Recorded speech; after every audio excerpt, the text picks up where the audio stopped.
Good morning. My name is Mike. This is the Aud Pod, and this is episode 19.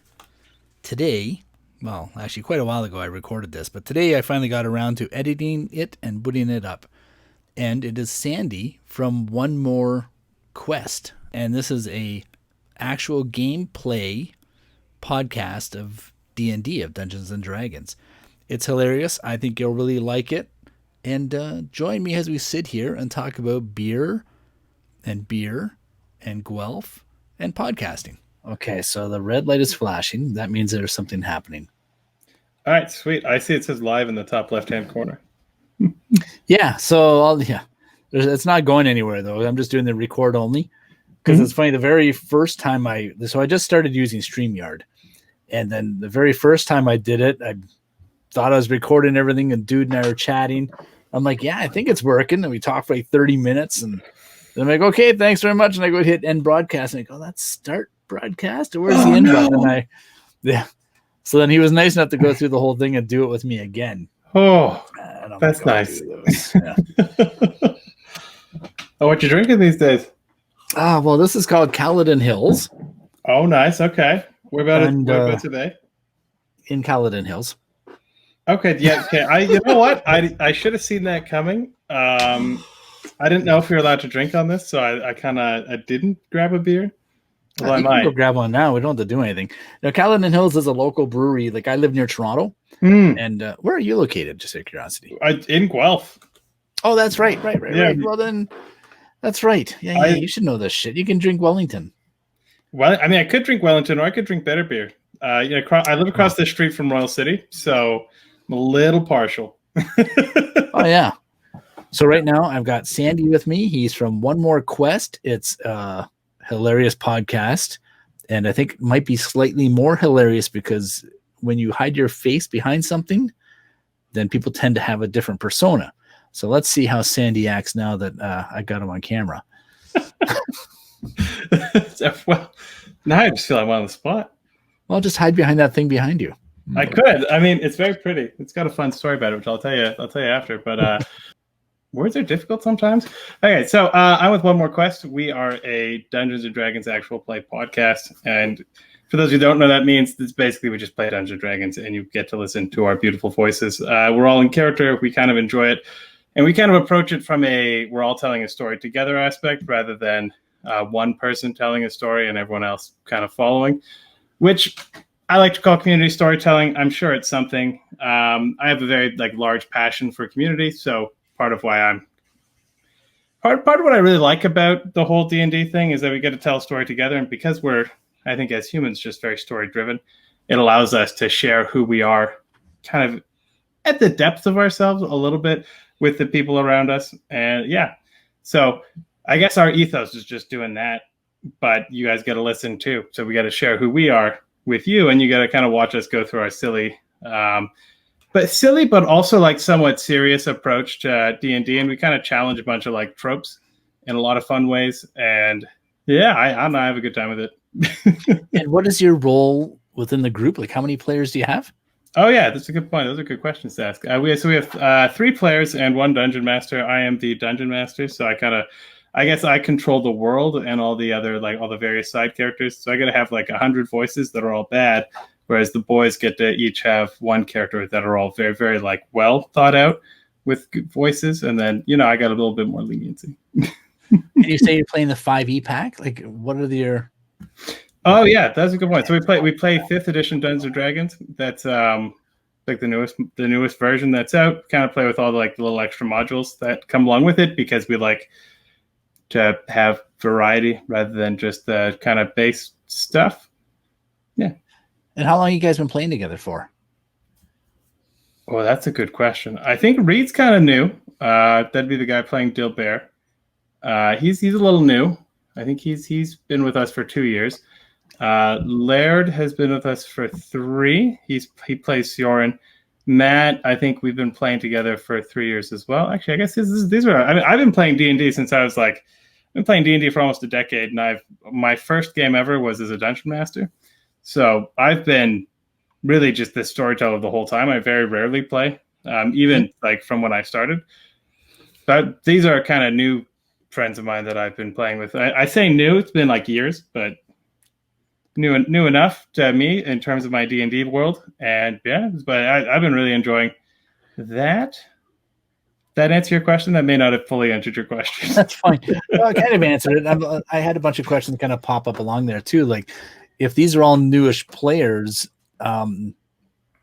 is this the first quest you play to them? Or, well, if you've been playing them for years, you've obviously been, like, when did you start recording, I guess? Because you must have been playing for a while, and then you must have started a new round with these new players. Yeah. So we decided... So we've actually played in a different campaign altogether with another one of our friends, and we called it Totally Not Pirates, and it was a campaign where they definitely were not pirates. They were. And we were kind of... I was doing a bunch of, like... When I approached it as, like, this is going to be my Mona Lisa of D&D world, and I was just going to, like, go nuts. I experimented with a bunch of mechanics. We actually had a blast, and we all were like, man, this is so much fun. We should record this, because I think other people would enjoy it, and there's some value here. And everybody we told stories to about it were really into it. And then the one guy kind of bailed because he was about to have a kid. So we ended up being like three of us. Or I guess it ended up being the four of us, not five, because he was like, he had to prepare for that, and we were kind of understanding. And so we started a new campaign with the four of us, because we figured you should probably start at the beginning of a campaign and not in the middle of one.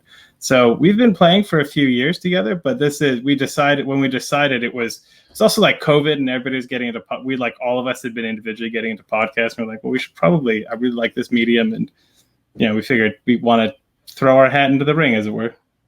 Okay, and then how are you recording this? Like, if are you all in the same town, all in the same city? We're not anymore. One guy moved out to he moved out like about 40 minutes away from us, and so it's a bit less convenient to have it. But we basically just all jump on a Discord call, and he pulls a digital audio cable from the Discord call and plugs it into a digital audio workspace and does it that way. So, and now you guys are a real-time play podcast. Mm-hmm. And when it comes to D&D, like, do you listen to other D&D podcasts, or what do you listen to on the side? Any work related, or? Some work related, not a lot. There's I think it's called the ADHD Alien, perhaps something like that. There's really good. There's a few really good podcasts about ADHD that I like, which is very work related for me. And then a few D&D podcasts, like the big one, The Adventure Zone. Although I've been kind of falling out of that one, hilariously, because I started watching Throne of Dice, who take a lot of cues from The Adventure Zone. Except, I mean, the audio quality is not as good, but the story is like 1,000 times better, to be honest. They've really grown, eh? The Throne of Dice. I mean, they've just... Yeah, they're doing well. I'm kind of impressed. And oh man, I love watching it. Listening. Words are difficult. I don't know. I go for long walks, and I just I try to walk. My doctor told me I had to lose weight, so I was just like, COVID. I sit around all day. Like, my job is I sit in front of a computer now and do therapy. So it's like, my daughter's like, you're too fat. So I was like, all right, well, I guess I'm walking. So I've started walking and listening to podcasts, because like, I don't know. I started that in the spring. It's addictive. So, dude, that is my world. Yeah, like, I've been working from home for 15 years, and I've always, like, religiously walked my dog 3 to 4 times a day, and I try and do 7 to 10K a day, just kind of walking. Yeah, it takes a lot of work. But then my dog died, so that's when I started the podcast, because it was just like, well, I gotta do something with my time now, but then I can't listen as much with the dog, so I went and got another dog. And now she's looking at me going, what are you got? Why are we walking so much? She's like, the couch is fine. Anyway, long story short, it's I listen to a lot of podcasts and audiobooks. So actually, I want to get, what did we say they were? Roll the Dice, or One More Dice? Throne of Dice. Throne of Dice. That's it. I'm hoping to get them on soon too. Oh, they'd be good. They're exciting. I think they're also doing interviews, and they reached out on the same day you did. So I'm really excited. Yeah. Well, then go with them. Yeah, that'd be fun. 100%. I'm excited. It's funny. I've never, I'm not a D&D player, but I just really enjoy it, because it is a story. And if you go back to the first episode and you start listening, you're hearing the backstory of these characters, and you're getting to know them, and they just really draw you in. And then you just follow the whole story. It's really interesting. and I enjoy it. Like you said, you're doing the 5e game, but then there's a 3.5, and there's the Star Wars theme ones, and then there's the Rangers ones. Is it Rangers? I think, yeah. So always different storylines, but it's like Coronation Street with a sword.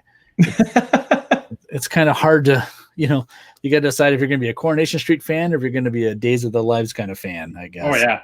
I mean, a little bit, yes, a little bit like the version wars, air quotes. I don't know. It's definitely calmed down since 3.5 fell out of the limelight, which is pleasant.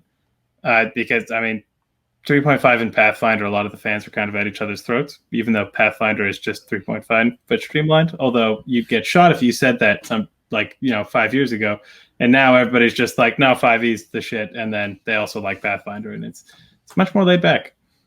That is a street war I would love to see. It's a lot of nerds at cons yelling at each other. Although, that's what I mean. Yeah, it's good. I do miss Gen Con though. Oh, those like Gen Con. I'm not sure what that is. Oh, that's the largest board game convention in North America. It's like something like 80,000 nerds descend on Indianapolis over the course of 5 days in the summer. It's like the August long weekend in Canada. That's when it happens. And the coolest part is that it equals like something, I think it's like 13% of the city of Indianapolis's yearly income is from that one weekend. Wow, really? You think it's bigger than the Indy 500? I don't know if it's bigger than the Indy 500, but I know that stat's a thing because when Indianapolis, or in Indiana, the state, which I think 3% of their income's from it, they went to like ban pride parades. And Gen Con was like, well, if you do that, we're going to leave. Yeah. And based on that one statement, they're like, we're not doing it anymore. We're going to stay with, we're going to let pride stay, because apparently Gen Con's got that much sway with like the state that they can impact laws. So that was pretty fun cool. to do that the same weekend as Pride Parade. Oh, that would be good. There's another one called Origins in Columbus that is the same weekend as Pride, and that is a blast. Oh, that would be so much fun. I used to work at Pride Parade in Toronto. Like, I was just like a volunteer for my company at the time, and we were handing out sunscreen in these little tiny containers, but they're covered in glitter. So all these people are grabbing it saying, oh, is this lube? I'm like, yeah, it's lube. Do what you want with it. Well, it's got to be safe. Well, that's the thing with the glitter. It's a bit like COVID. I mean, once one of your buddies has it, everybody has it. It's just everywhere. It is. It's like, how did that end up there? Anyway, where were we going? I forget. So your buddies, you all sync via Discord, and then you're recording this. Who's the editor? Is that you? No, it's actually Laird. He's the guy who plays Sioran, the guy with the British accent. He's we call him an audio wizard. We don't know what he does. He just makes it work. It's very nice. I've seen his setup. Yeah, don't know what he does.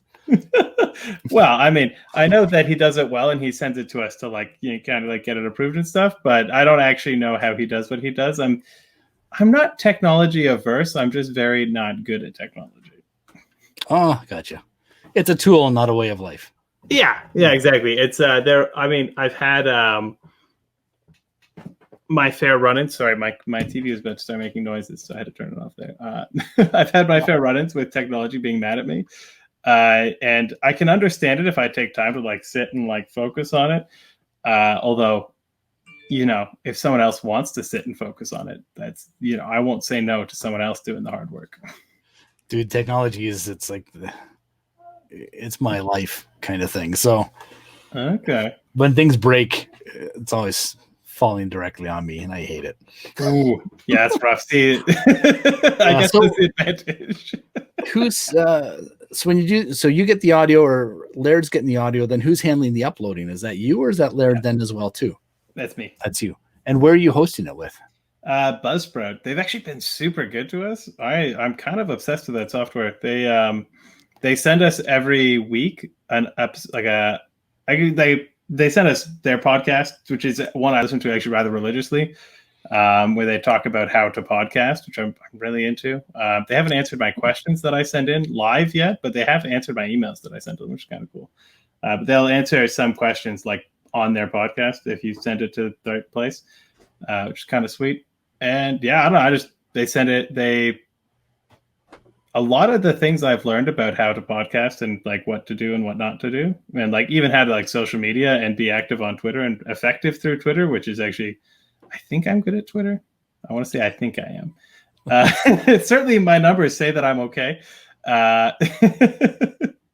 But yeah, so that's been kind of exciting. So we use Buzzsprout, and they handle a lot of the kind of difficult things that I find very scary, and I just have to press one button instead of 30 buttons. It's very pleasant. Now, are you able to, when Buzzsprout hosts everything for you, are you getting copies of your stats, so to speak, or is that okay?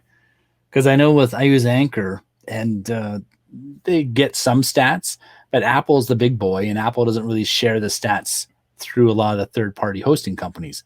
So you might get the basics saying, oh yeah, males in USA, or females in Canada, but it doesn't give you the age breakdown or the city breakdown or anything like that when you actually host it with Apple, for example, or when you upload it yourself. So fun facts like that and interesting stats. But okay, yeah, Buzzsprout gives you access to where to find that. I don't know if it has it directly on it. I know it's very easy. I think it's like one extra button in the stats section to go and find it. I don't know if that sends me to Apple or not, though. Oh, okay. And now what equipment do you and your guys use? Like, it looks like you're using Sony headphones there. Are they Bluetooth or wired? The headphones are wired into the mic, actually, and the mic's a Rode NTB mic. Okay. Is that a USB mic? Yep. All right. So you're using the headphones as the monitor, and you use the mic for recording the audio. Yes, sir. Okay. And then it's going into, you don't know what software, or Discord, I guess, and then Laird's taking that file out. And putting it into Fruity Loops 20. Fruity Loops version 20, is that the actual software, or are you just making that up? No, that's the actual software. I know, it's a ridiculous name. It's the digital audio workspace he uses for and he does a lot of like music recording, and he figured it'd be a good one to use. So we kind of just, I know, it seems effective. Fruity Loops. You're funny, it's like the fifth interview I've done roughly with someone else, and everyone uses different software. No one is twice. Like, no one has used the same software twice. That's because I use GarageBand, someone else uses Traction, you use Fruity Loops. The last guy used, I don't even remember what he used, but Power Director Cut Pro or something, some video editing software, and it's like, geez, everyone's using all this different stuff. So that's why I thought the podcast would be kind of interesting, because it's nice to see what everyone else is using for tools. Where when you do video editing, it's like, Premiere Pro, Final Cut Pro, or DaVinci Resolve. Wanted to ask a few questions about that kind of stuff. And I'm curious, are you going to do seasons by the quest, or what are your plans with this? What a good question. So I have like a really well thought out. I'm going to say it's really well thought out. I put about, if you think about like air quotes season 1, before we even started any recordings, I probably put about 40 hours of work into designing the world and designing the story to the world and like what it's going to look like and how it's going to go.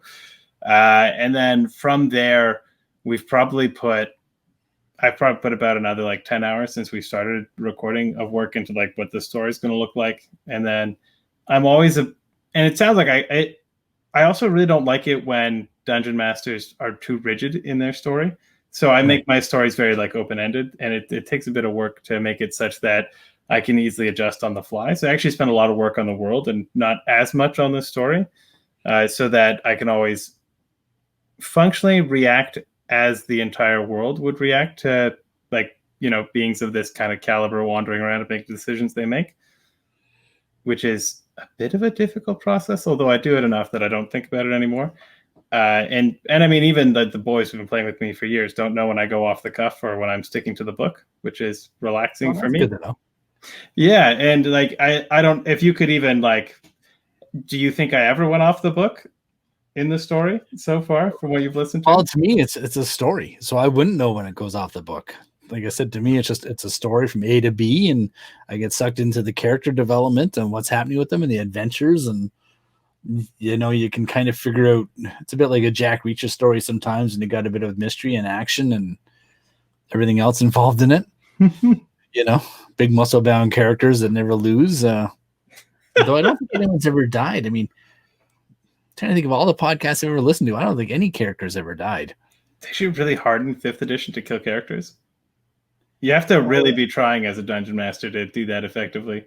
And it's like really obvious that you put a lot of work into it. So it's like, but to kill them off. Yeah, it's because players are supposed to be these like kind of like above average individuals. They're not supposed to be your average Joe. If you're playing like Call of Cthulhu, for example, it's like a kind of an eldritch horror RPG.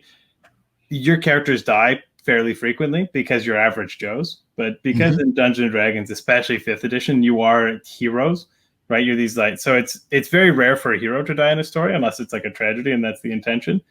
And a lot, honestly, the stories where heroes die on purpose aren't always as interesting, largely because it's a vindictive dungeon master and not good storytelling that kills them, in my experience.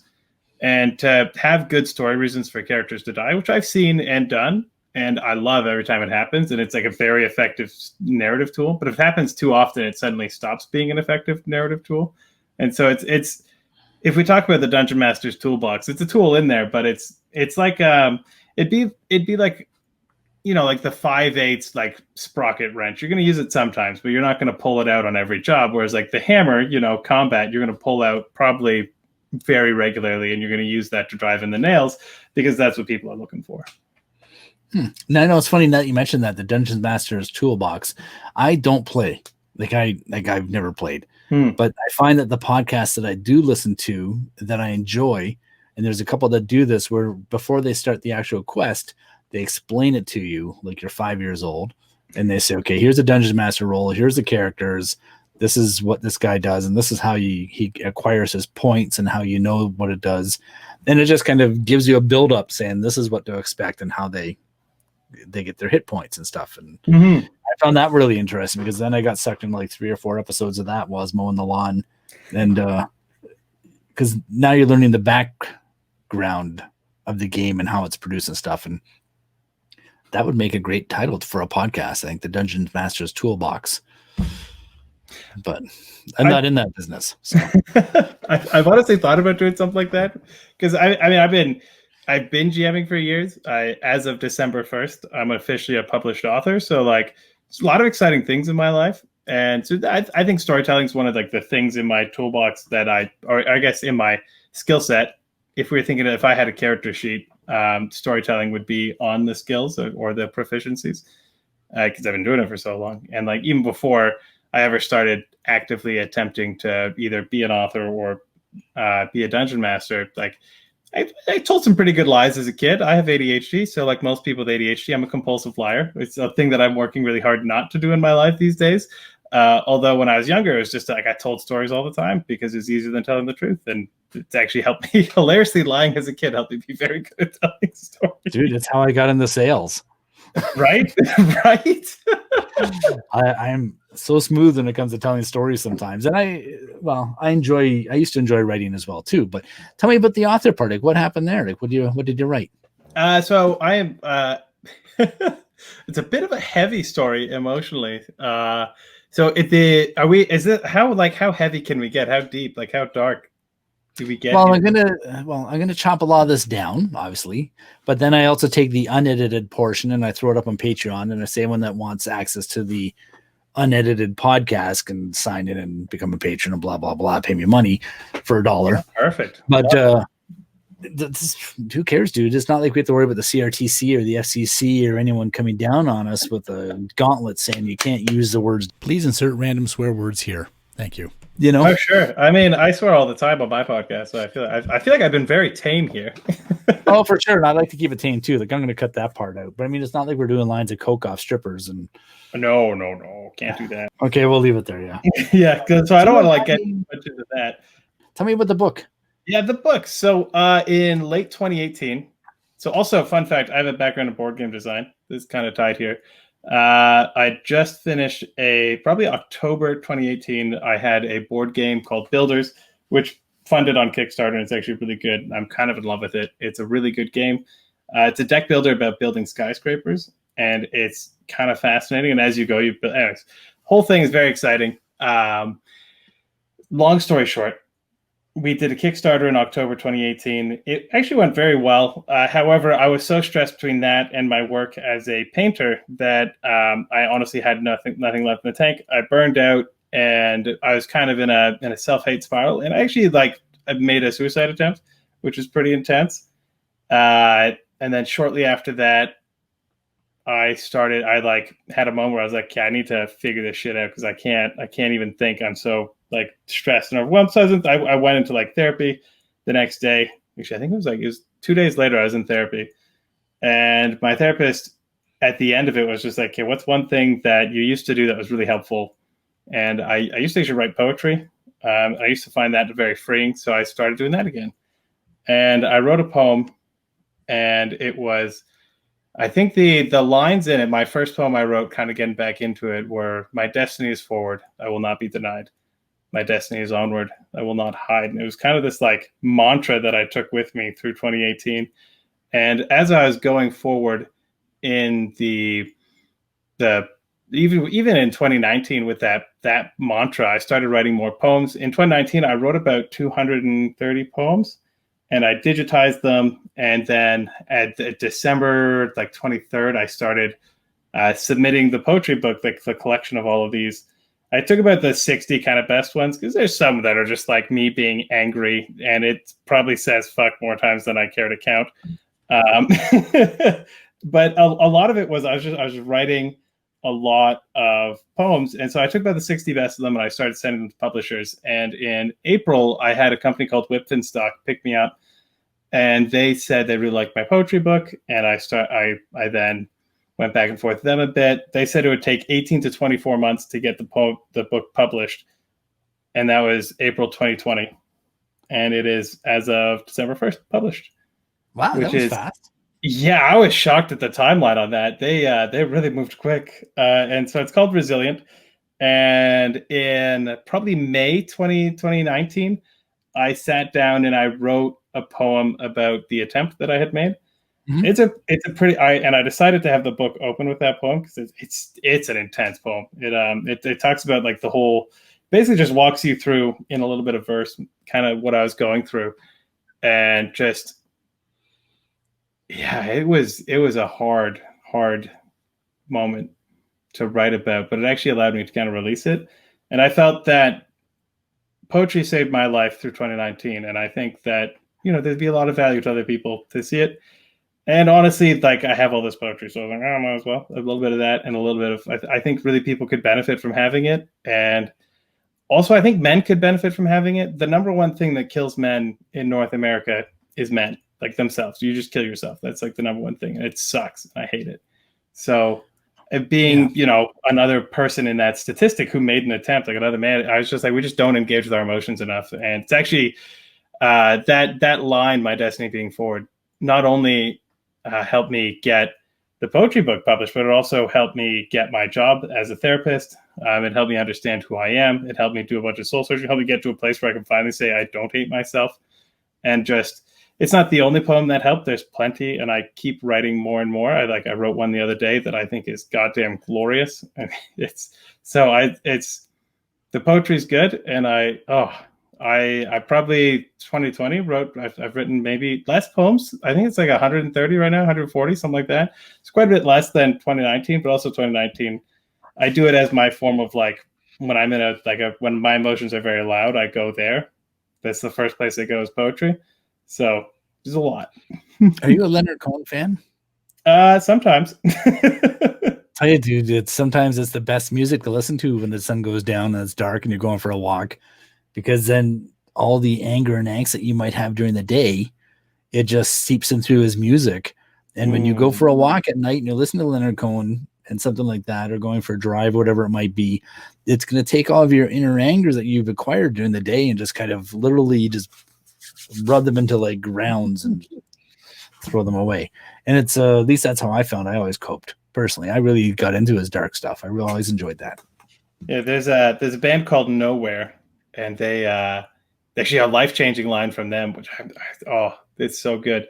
They do a lot of spoken word over music, which is good. It's and it's pretty it feels kind of rappy, but it's not so rap that I'm not into it, sort of thing. And there's a line in their song called Brain Cell, where he says, "I've already tried to commit suicide, so I consider this my afterlife," and really helped me to redefine how I approach life. And so instead of making it about, how do I not suffer, it's about how do I make the afterlife worth living. And I think I've really captured that, right? Like, I'm pursuing my passions now. I'm not letting my fear of failure get in the way of me jumping in, right? Like, I got my poetry published. I have a podcast. I do trauma therapy for the hardest population, according to most therapists, to do any therapy for, and I'm doing the hardest kind of therapy with them. And I honestly, it's been freeing. It's been taking the lessons I've learned and helping other people to really just helping other people to kind of see that there is more to life than their present suffering. And I guess part of another reason why I really like the idea of doing the podcast is because you get to give people this enjoyment of life. And a lot of people get back to us and say it's hilarious, and they don't stop laughing. And I love that. Because it's, there's one side of you can do therapy for somebody, but in therapy, I don't get to help people to laugh their whole lives away, right? They don't get to just have a space to escape from their lives. In therapy, I kind of needle in on what is their suffering. And then through the podcast, I help people, I guess, I don't know, it feels like I help people find a place where they get to escape that pain, that suffering, and they just get to find this story and fall in love with these characters. And the boys do such a good job at being these characters that even when I listen back to our recordings, I'm just I just get taken away. It's good. So a little bit, I'm kind of nervous when I hear my own voice in recordings. It stresses me out a bit, but I'm getting over that slowly. Well, people have gray days, and sometimes it's nice to have that ray of sunshine kind of coming through it. That's all. 100%. 100%. Now, are you going to change the book, or are you going to turn the book into an audiobook? That would be an interesting concept. Well, I haven't actually thought about that. That's kind of the option I would pursue. Maybe just do it on your own time, even, so that way, if the publisher decides to go forward with that as an option too, because it's an audio world, man. People don't have time to read. I hate to say it, but the way media is changing, it's gone. You know how it was: the printing press of paper, radio, television, online, and now it's pretty much all audio. Because people are they're sick of sitting in front of a screen, so they're like, well, I'm gonna go to the gym, or I'm gonna do whatever, and the musicians are just tanking, and audiobooks are climbing up. So just throwing it out there. It's actually such a good idea. I don't know, I hadn't thought of it, but I'm gonna I'll reach out to my publishers, see what they think, because I imagine they'd be into it, but also they own some of the rights now. So well, that's the thing. They own the rights in this. If it gets any kind of traction, well, they own the rights to that book. But if you're writing 150 poems a year, that doesn't necessarily mean they own the rights to the next book. Or they might have future publishing, but they don't have to keep 50. I could. I don't think they have future publishing. I looked at the contract. I don't think it says that. I'd probably have to reread it, though. Contracts are big blocks of text that sometimes I skim. Try not to. And have you ever, do you read a lot of audiobooks or listen to them? Audiobooks I'm only now just getting into. Listened to The Martian the other day. It's heckin' good. That's a fantastic book. So much math. And yeah, but I just love that story. It's so much different than the movie as well. And that was fun. Ready Player One, also a fantastic audiobook. On the list. The Old Men's War by John Scalzi. You ever heard of those? No. It's like a whole series of sci-fi books about. So when you reach 74, your option as an adult is you get transformed into a cyborg. So they suck your brain out and stick you into this new body, and then they send you off to war to fight for the rebellion or whoever it is. Fascinating set of books. That's by a guy called John Scalzi. He also wrote the Red Shirts, which is based on these guys who are always getting killed in Star Trek, and they're wondering why. Then they all go into a lynch thing with Captain Kirk. Funny story, man. But going back to the audiobook section, those are all great audiobooks. Most of them are narrated by Will Wheaton, so he's just really enjoyable to listen to. Yes. And there's another audiobook you might like, though, called From the Ashes, which is by a guy called Jesse Thistle. And he is a history professor at York. Like, he works with my wife. My wife works at York University.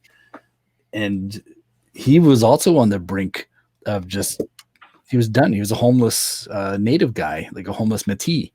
And then when he hit ground bottom and he was just lying in a ditch kind of thing, he's like, I got to change. So this is his own words. Like it's an audiobook from him. And it went to become one of the top 5 in the Canada Reads for 2020. Man, that book will you read that and you're just, you got to be in a happy mood to read it because it's really depressing. Well, I find I connect better with depressing stuff when I'm in a depressed mood. Oh, me too. Me too. When the darker it is, the better I tend to thrive creatively and as a creator. I mean, I create so differently when I'm in a good mood than when I'm in a bad mood. I'll tell you. There's the stories I write when I'm in a good place versus a bad place. I don't know. I find a lot of value in each, but it's so different. Well, it's like Zack Snyder's Justice League versus whoever else directed. I can't remember his name, but you can see the change in the directors when all of a sudden Zack Snyder pulled out because his kid died, and then it went to somebody else. And anyway, I'm not here to critique movies. And we've been talking for 45 minutes roughly, so I'm going to wind it up. I'm going to cut a lot of that out. So you know. As much as you need. It's really enjoyable talking to you about Thank you. But I'm going to cut a lot of that out, just so you know. Like I'll put it I don't know how much you want to reveal because, like I said, usually I just take the unedited thing and throw it up on Patreon, and I don't have any Patreons, so no one's going to listen to it really. But yeah, so you'll get there eventually. You'll have a bunch soon. Yeah, hopefully. Wouldn't that be the dream? Because that'll be one step closer to retirement. Exactly. I mean, retirement, is that real? Is that a real thing? No, not for me. I retired 15 years ago, and I'm ready to retire now. I'm good to go. I just got to wait for my wife to retire. And once we move out of the city, because we already have a cottage up north. And nice. We'll move into the cottage, and then I'm done. I'll just make podcasts and YouTube videos all day. Oh, that's the life right there. Yeah, whether I get paid or not. So, all right, dude, I'm gonna round this up. Where can people find you online? So One More Quest on Twitter, Facebook, Instagram. One More Quest podcast at Gmail if you want to reach out and chat with us. I think that. Oh, and then also we're on Spotify as One More Quest, Apple. I think we're on. Are we on Google? We're on Google. Trying to get into other directories, although they're a bit more complex to get on than those 3. So those 3 are the ones we're on for now. We're working on getting on more though. Or you can just find us on Buzzsprout because they actually have a directory themselves. Again, all this as One More Quest or One More Quest podcast. I mean, both work. Well, dude, I'm looking forward to sharing a beer with you when all this is over. Oh my God, so much. Yeah. Even if we just meet at the Speed River Park kind of thing down from the university. Yeah, I know where that is. That's I walk there every day. Oh, same here. And you got the covered bridge on one side and got the park on the other side. So I usually go to work on Wednesdays. Well, it depends. And then I'll take my dog with me and we'll just go for a stroll kind of thing. And I listen to my earpods. Dude, it's nice talking to you. I really enjoyed that. I appreciate your time. Yeah, thank you, Mike. This has been lovely. Thanks for letting me just talk forever. All right, man. And we'll talk again. I'll have this up in a few days and I'll send you a link when it's all ready to go. All right, sweet. Thanks, man. Appreciate it. Take care. Thanks again. Bye. See you. Bye-bye.